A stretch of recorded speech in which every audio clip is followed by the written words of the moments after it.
this week's edition of Inside the Capitol. I'm Maggee. I'm Jason Adkins. It's great to be with you. We haven't been with you in a couple weeks and giving you an update, and a lot's going on. We're in the last week of the legislative session, hoping it doesn't go into special session, Right. But we will see if lawmakers can come together around a budget and tax agreement by this Sunday's deadline, the upcoming deadline on Sunday night, Monday morning at midnight.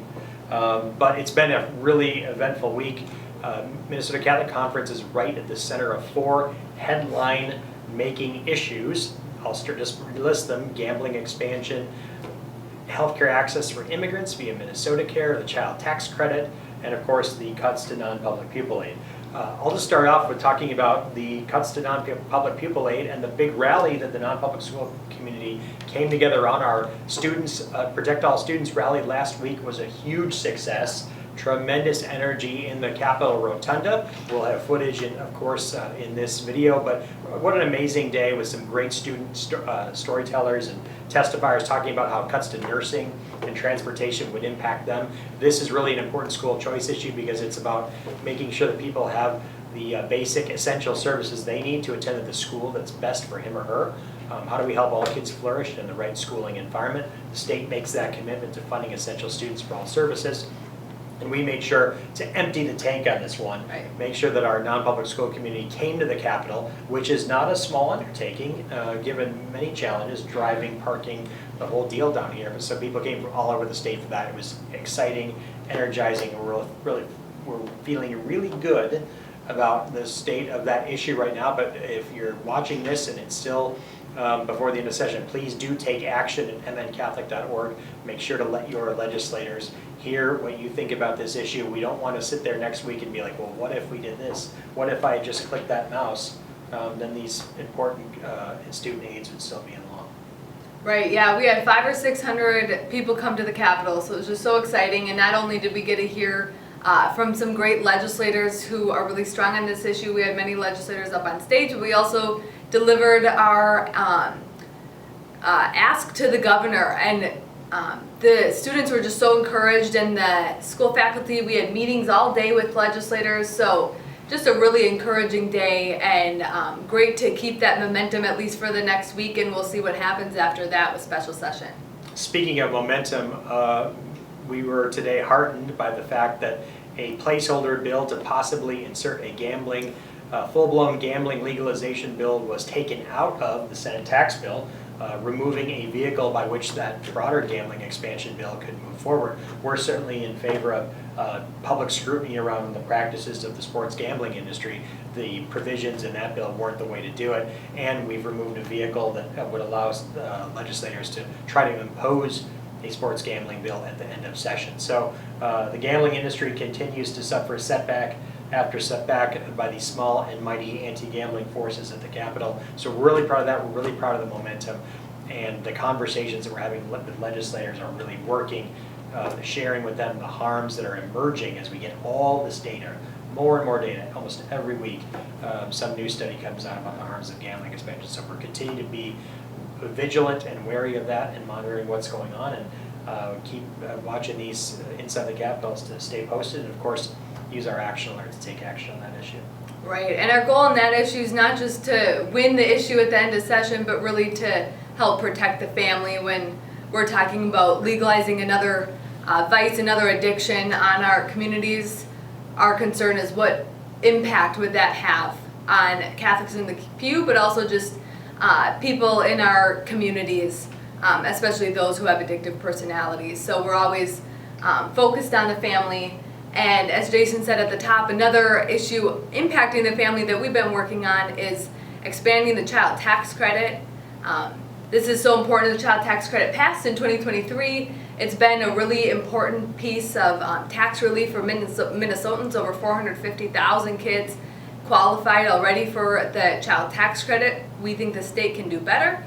So in the House has a provision in their tax bill to expand that by offering a baby bonus to child tax credit recipients who are welcoming a newborn into their families. So just giving them a little bit of extra money. We know bringing kids into the world is expensive, and we want to help alleviate the burden that families feel. We know from different studies that have been put out that cost is a factor in whether or not a family wants to actually have another child or bring a child to term, and how can we as a state help alleviate that from the pro-life stance? I just heard from a family today about how helpful the child tax credit was. They're super excited about the baby bonus. Awesome. And what a difference maker the child tax credit has been for them. So we can be encouraged by advocacy win number one, there's no cuts. Right. And B, both parties are competing to expand it in one form or another. So huge win on the child tax credit in 2025 and hopefully an expansion of one form or another, whether a baby bonus or just a straight eligibility expansion moves forward. So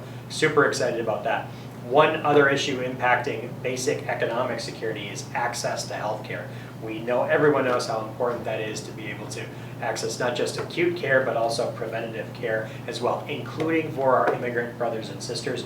So in 2023, Minnesota Care, the program that for low-income families who are not eligible for Medicaid, was expanded to include undocumented immigrants, our immigrant brothers and sisters. Now, what we try to remind people, regularly is that the fundamental starting point is not whether a person living in Minnesota is legal or illegal. People are here for complex reasons. We have to ask the question, why are they here in the first place? What are the complex reasons that brought them here? And oftentimes it's they came here for a better life. They were lured here by businesses looking for cheap labor. Borders were open for political reasons to create new voter demographics or whatever the case may be. It's a complex reality, but the immigrants are a part of our workforce. We rely on them to be on our roofs, to be in the kitchens, at the restaurants we eat. They are part of the economic system. They are brothers and sisters. They are fellow parishioners. They are our neighbors.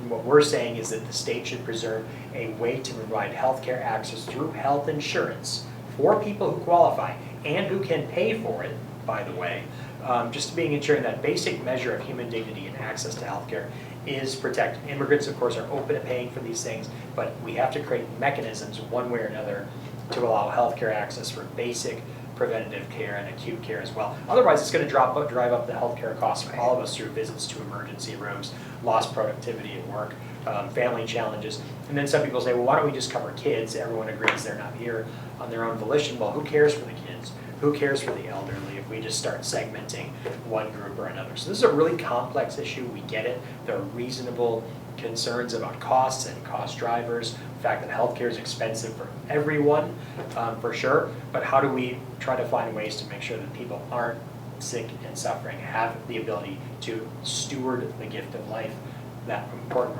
responsibility that God has given to all of us. Healthcare is such an important part of that. And that's why when you're talking about the menu of budget priorities, you have to prioritize basic human needs ahead of things that you might want to do, like improvements to sports stadiums, Right. For example, or other types of amenities that might be nice when you have the cupboard full, but when you're talking about basic human dignity and meeting those needs, those things have to be first. Education, shelter, economic security, the well-being of families, doing the important work of raising the next generation. So we held a press conference this week. That's a long story, longer kind of way of approaching this. We have, in conjunction with Bishop Kevin Kenney, Auxiliary Bishop of the Archdiocese, bringing greater attention to this issue as budget negotiations are wrapping up, encouraging people to prioritize this. Yes, the fiscal outlook of the state's cloudy.